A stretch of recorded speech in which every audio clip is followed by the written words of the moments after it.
There were 800 double unders in 18.3.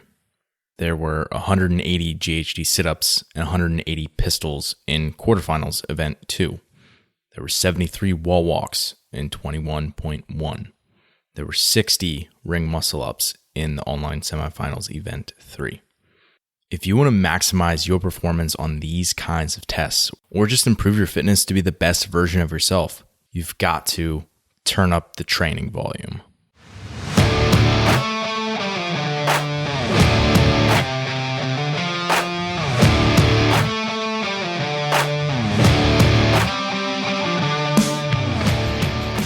The Fitness Movement is brought to you by Zor Fitness. We offer coaching and individualized program design, as well as educational content for coaches and athletes.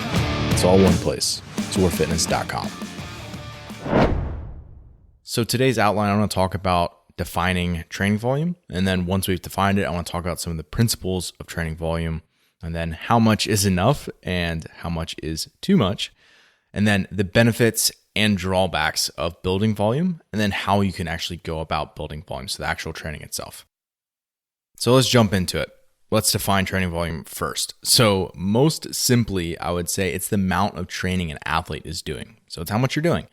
So there's a bunch of different ways that you could go about potentially measuring training volume, whether it's mileage or the number of meters that you're doing in different endurance sports, whether it's like running or cycling or swimming.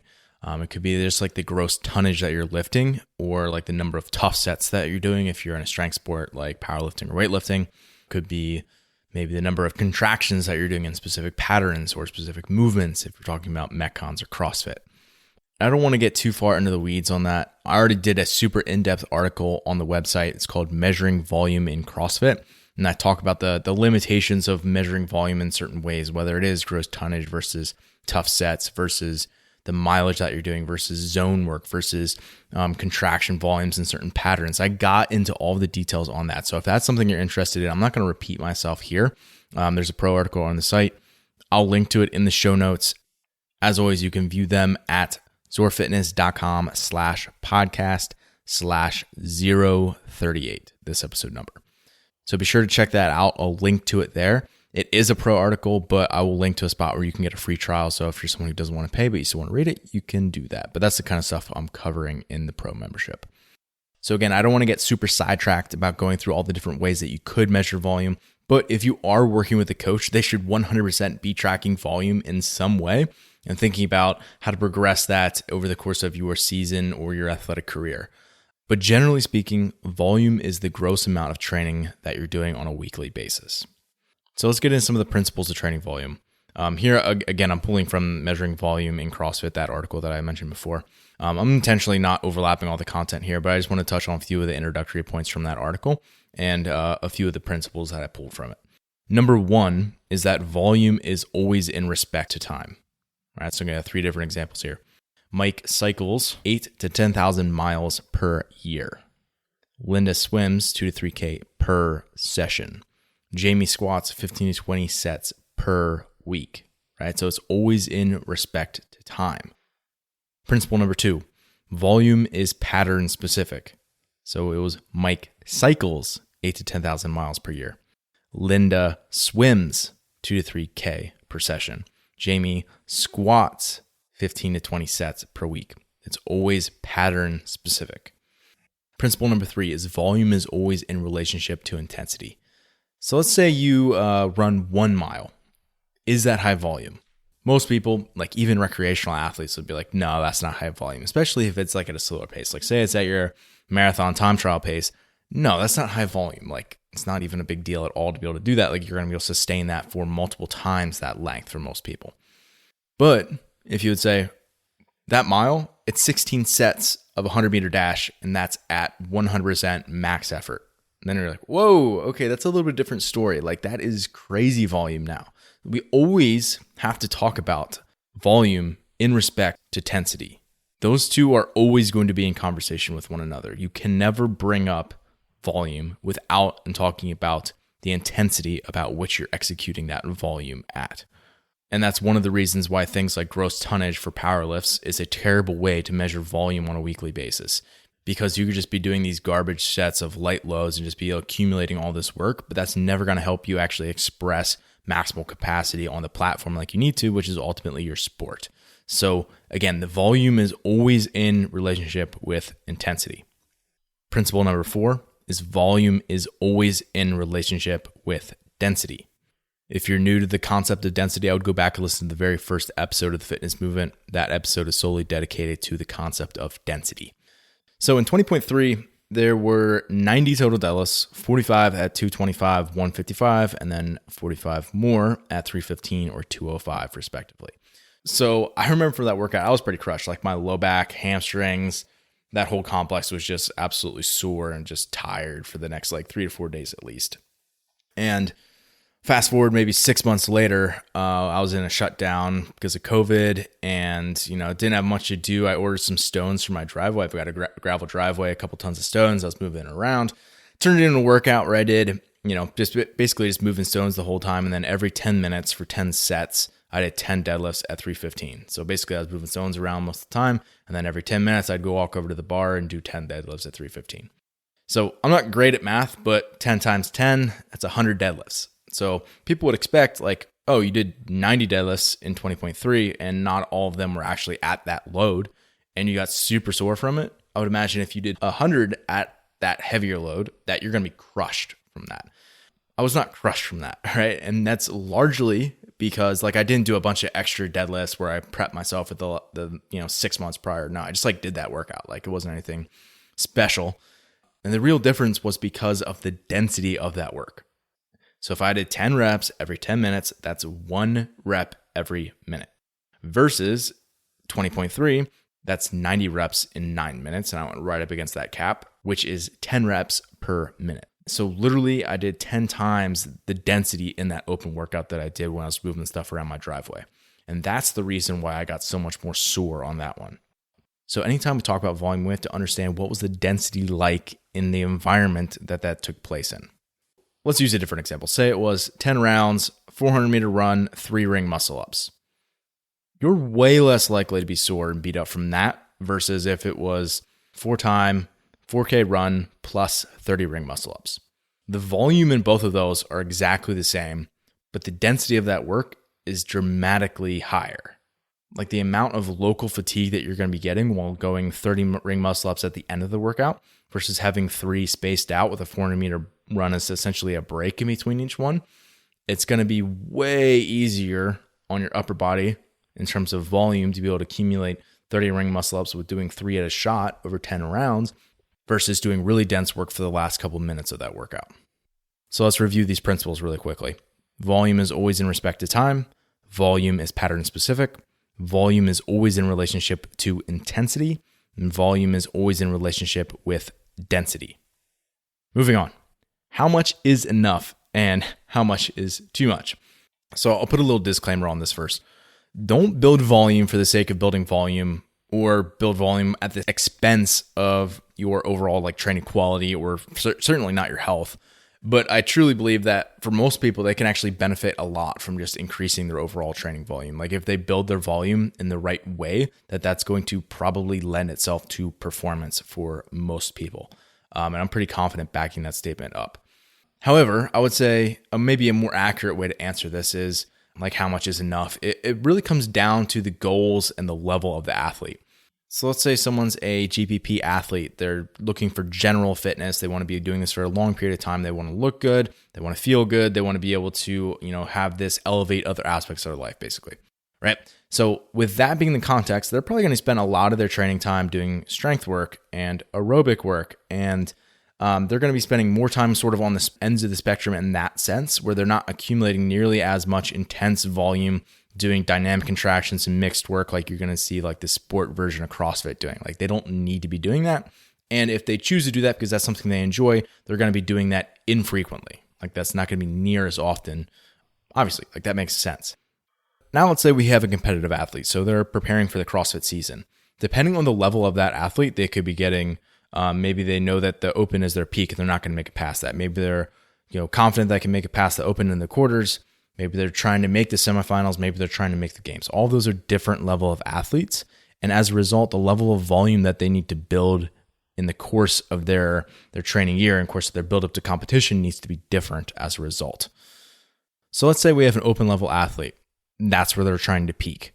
They're going to be doing 1 to 2 tests per week. So realistically, it's going to be like a test and then a repeat trying to get a better score so they can maximize their score potential over the course of those 3 weeks. They're doing, again, let's just say it's 2 tests every 7 days, to make a week. That's going to be 0.3 workouts per day, which sounds a little weird when it's written that way, but it's going to make sense once we go down to the other levels. If we go to something like quarterfinals, that's 5 events over 3 to 4 days. So if someone's peaking for that, that's 1.5 workouts per day that they're testing. Semifinals, it's 7 events over 3 days. It's pretty similar, but movement selection, a variety of movements that they're selecting from is a bit different. So that's still, 2.3 workouts per day. So lastly, we have a games athlete. This is the top of the elites. They're trying to, peak for the games. If we take 2010 to 2020 stage 2, the average of all of those events, that's 12.5 events. And that usually happens over the course of 4 to 5 days historically, which is 2.5 workouts per day. So you can see the level at which you want to compete at determines the volume that you need to prepare for. So an open level athlete, say they're at the 85th percentile, doesn't need nearly as much training volume as someone who is a quarterfinals level athlete, who's maybe like the 95th percentile. And they don't need as much as a semifinals athlete who's maybe in the 99.98 percentile. And they don't need as much as a games level athlete who's in the 99.99 percentile. So it really does change based on the level that you want to compete at and that you are at currently as an athlete. So if this is a concept that's relatively new to you, I wrote a whole article on the CrossFit Open functional volume data, which is functional volume is basically the number of contractions in a movement that you need to be able to handle in a given workout based on in the past what has come out. So an example of functional volume, if you're a male, let's say you want to place in the top 10,000, you should be prepared to do 80 toes to bar in a workout without that being a problem for you. So that's precisely what I'm looking at in that article. It's each of the movements that have come up in the open, male, female, and then also 3 different levels of athletes based on placing. So if you're in the top 100 versus top 1,000 versus top 10,000, how many do you need to be able to do? So the number of toes to bar you need to be able to do if you're in the top 10,000 is not the same as if you're in the top 1,000, is different than if you're in the top 1,000 for females versus males, etc. So I break that all out in that article, and it's a way for you to be able to more intelligently adjust your training to the demands of the sport. So again, I'll link to that in the show notes. Be sure to check it out. ZoreFitness.com/podcast/038 to check out the show notes. So let's move on to the benefits of building volume. Overall, you're going to be more efficient and more economical, and this is going to take place across multiple different levels. First of all is motor learning. So your movements are getting cleaner, they're getting smoother. And this is something that I talked about with Sam Smith on episode 31 when we were talking about training volume. Basically, things have to get easier as you do more work. Otherwise, you're not going to be able to continue to do more work. So that's one of the things of you just learning to do more, you get more efficient. Like you figure out ways to clean up your movement, to get it to be cleaner, to get it to be smoother, and ultimately easier so that you can do more intense, more dense work down the line. So motor learning is 1. 2 is systemic adaptation. So this is things that are going to lead to better aerobic metabolism. Matt Webke, he mentioned that it was heart, lungs, blood. Those are basically the things that are adapting. So for example, stroke volume, the amount of blood that is coming out of your heart per beat will get more. Your diaphragmatic endurance or just overall respiratory efficiency is going to improve. You'll have more red blood cells that allow you to carry more oxygen in your blood. All of those types of changes are things that are occurring on a systemic level, and they're going to allow you to be more efficient. One of the things that I might add to that list is thermoregulation. So basically like your ability to be able to cool yourself off and keep yourself at the right temperature.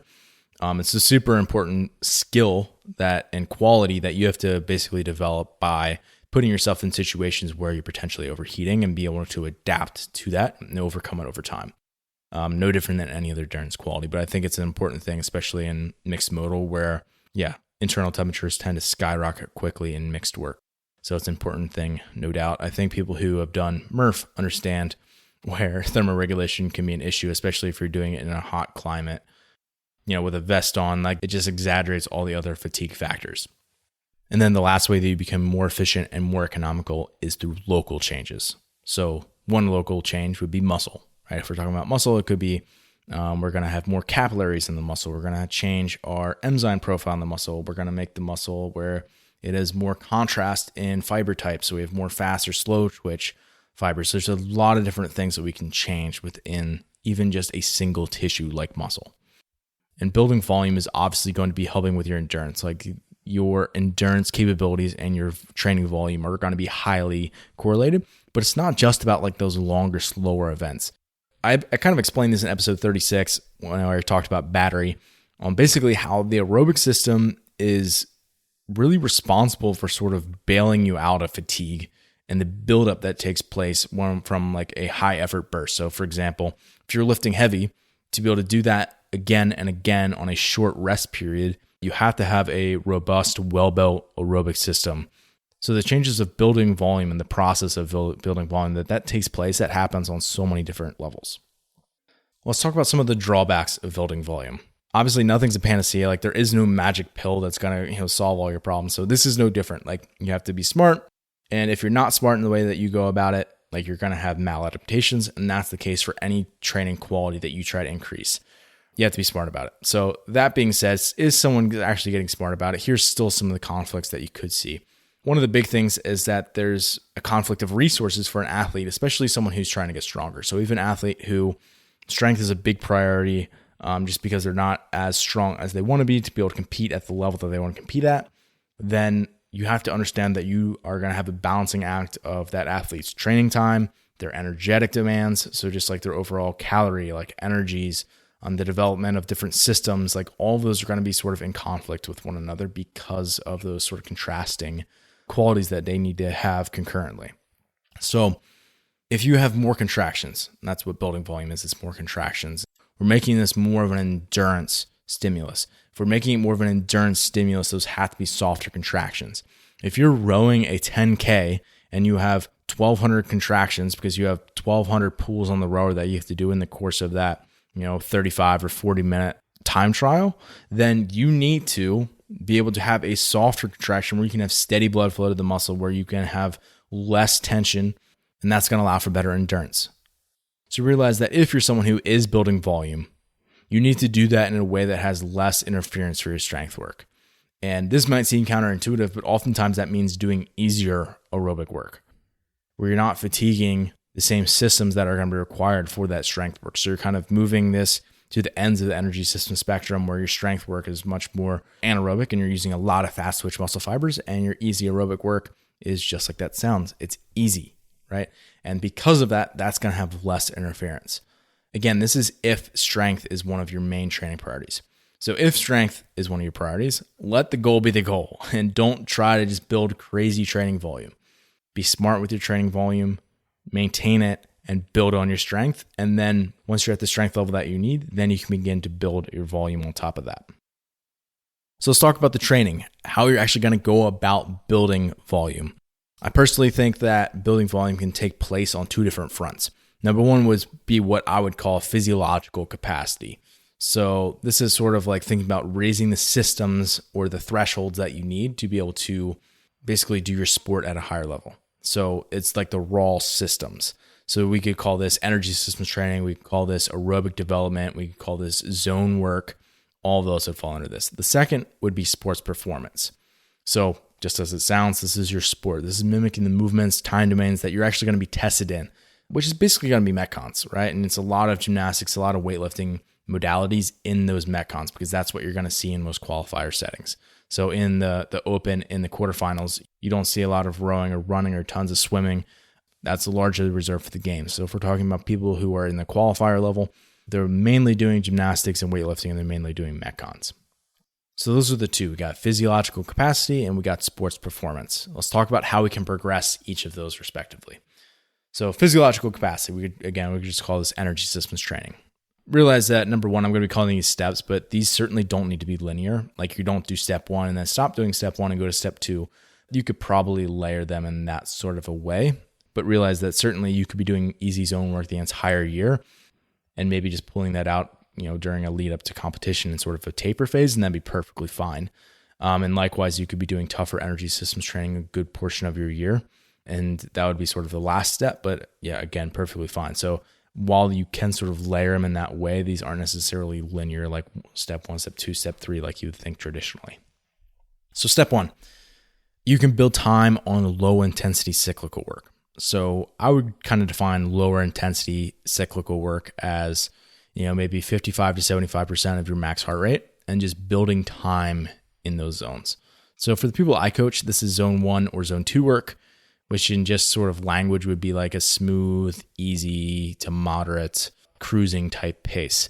So for me, my max heart rate is 185. So zone 1 would be like 111 to 130 beats per minute. Zone 2 would be like 130 to 148 beats per minute.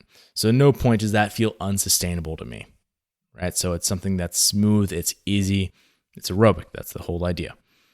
And then step number 2, again, we don't need to stop doing that easy aerobic work at any point, but certainly we can maybe add this on or do this at certain times of the season, whatever.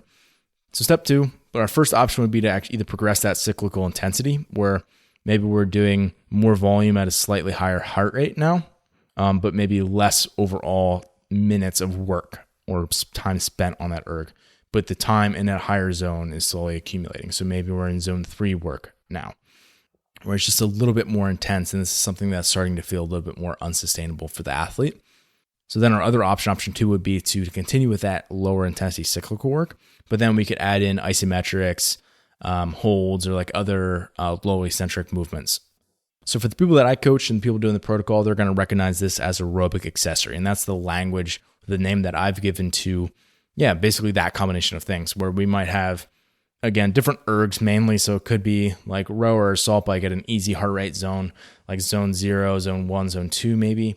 And then we could interlace these other low eccentric movements with it. So it could be planks, it could be polyp presses, it could be a front rack or an overhead or a farmer's carry, it could be dead hangs, or it could be easier movements like step ups or single unders or air squats, bodyweight walking lunges, like hitting these different patterns and accumulating a lot of contractions, but it's very easy work where there's not any real recovery demand from that. Like you're recovering as you go. Like it's very sustainable contractions that whole time.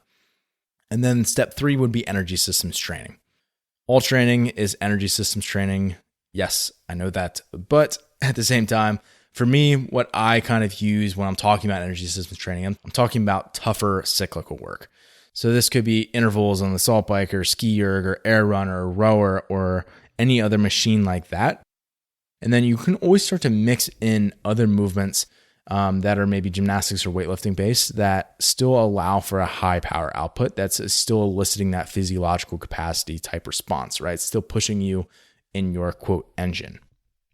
So for example, that could be a burpee box jump over. It could be a bar facing burpee or moderate deadlifts or anything like that where it's a high power movement and you're using a lot of your musculature. So a simple example of row energy systems training could be 20 sets of a 40-second row, 20-second rest at your 2K time trial pace. Tough, effective, simple. Another example could be 8 to 10 sets of a 40-calorie air bike at your 10-minute test average wattage, directly into 12 bar-facing burpees at 3.2 seconds per rep, and you rest 7 out of 10 recovery between those sets. So those would all be examples of things that would help improve your physiological capacity through building volume. Secondly, let's talk about sports performance. Again, you don't need to necessarily progress through these linearly. I'm just going to be putting them in order to help organize your thoughts a little bit. Step 1 would be intervals with a cyclical component that are non-interfering movements. Non-interfering meaning that you're not using the same muscle groups for all of the movements, which will just burn out a particular muscle group. So for example, if it was wall walks, dumbbell shoulder to overhead, and thrusters, that combination is all upper body pressing. So it's going to be very challenging to sustain that and to build volume in that. So we're going to be opting for things that are lower eccentric, so cyclical modalities with non-interfering movements initially. So a simple example could be like a 18-minute AMRAP, so as many rounds as possible for 18 minutes, a 4-bar muscle-ups, 8 power cleans at 135-95, 12-calorie row, rest 90 seconds between rounds. So you're breaking it up so you can keep the quality of the work really high, and the cyclical component allows you to pace it a little bit more where you're not just going to be blowing up the whole time if you're someone who those movements are really high power output for you. Step 2 then would be to move to continuous work. So we're moving the rest period out of that. So it's just AMRAP 18 minutes, 4-bar muscle ups, 8 power cleans, 12-calorie row, but now you don't get that rest break in between. Step 3 would just be to do a Metcon, right? So you remove this cyclical component. And again, for a lot of qualifiers, this is the way that it's written. They're often couplets or triplets. So a simple example would be a 12-minute AMRAP of 8 thrusters, 95-65, and 8 toes to bar.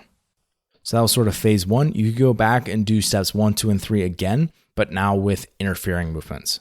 So movements that are going to be contributing a lot to muscular fatigue in a particular muscle group. So it's the exact same thing, but layering in that muscular endurance component.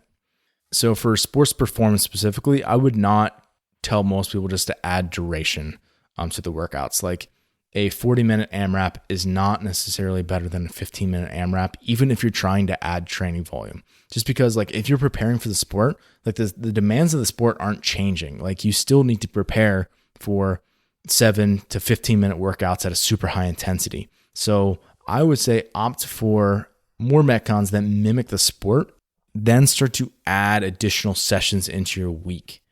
So for example, maybe add 1 session every 2 to 3 months over the course of 1 to 2 years, and that's going to really bring up your volume, right? So you go from single session days and 2 years later, you're doing double session days, 5 days a week. Great. That's a simple way for you to really get a lot of quality training volume in and not have that move away from the specificity of the sport. Because again, if we're talking about sports performance, you have to do things that mimic the sport. Allow your energy systems work to improve your physiological capacities and allow your Metcons to improve your sports performance. It's pretty simple. Keep it simple. So a few closing thoughts. First of all, create a way to measure volume that you're doing now. Like figure out a way that you can currently, without actually changing anything that you're doing, figure out how much volume you're actually doing. It could be, well, I'm doing 5 sessions a week right now. Okay, that's one way to do it. You could also start to measure the amount of minutes that you have in certain zones, the number of contractions that you're having in different patterns. Find a way that you want to do it, and then you can start to, number 2, progress the volume slowly. Maybe 5 to 10% per week would be appropriate for most people. If you start going up to 15 or 20, you're not going to be able to sustain that for more than a few weeks. And you're much more likely to experience cranky joints and overreaching and poor, recovery scores and all of those things if you try to progress it quicker than that. So figure out where you're at and then progress slowly from there, maybe 5 to 10% per week. Number 3, make sure that you're recovering from the work that you're putting in. So you're increasing your training volume. Make sure that you are tracking some of the key indicators that you need to be able to determine if you're actually recovering from the work that you're putting in. If you're not recovering from the work that you're putting in, you're not getting better. You're just putting in more work. That is not the goal. The goal is not just to do more. The goal is to do more and get better. So what I would recommend is go listen to episode 30, revisit that one. That's evaluating readiness to train. I talk about some of the key points that you should be tracking in terms of recovery so that you can be improving over time. Number 4, build volume in the preseason and early in your competitive prep. So you should not be building volume as you're going into the final phases of your prep work for a competition. And certainly you're not going to be building volume when you should be tapering for competition. I see people sometimes trying to do more like as they're getting ready to compete. That should not be the goal. You should have built volume early in your season. And then after you've kind of reached a peak, as you're getting ready to go into your more intense preparatory work, you're going to start to taper that back as the intensity of that work goes up. And that allows you to be able to peak at the right time and to be able to express your capacity even further at that time. Lastly, number 5, don't skip it, people. Deload and take off seasons. This ensures that you stay healthy and ensures that you stay resilient. You must be resilient in order to adapt. You must adapt in order to get better. And if you want to be good in this sport, you want to be around a long time and you want to win, you're going to have to do it. Turn up the training volume. Thanks for listening today. If you're someone who just started listening to the show, I would encourage you to subscribe so you can stay up to date. If you're someone who's been listening for a while, I would encourage you to rate and review the show. And lastly, the best thing that you can do to support our work is also the best thing that you can do for your performance. And that is by hiring one of our coaches. Until next time, stay the course.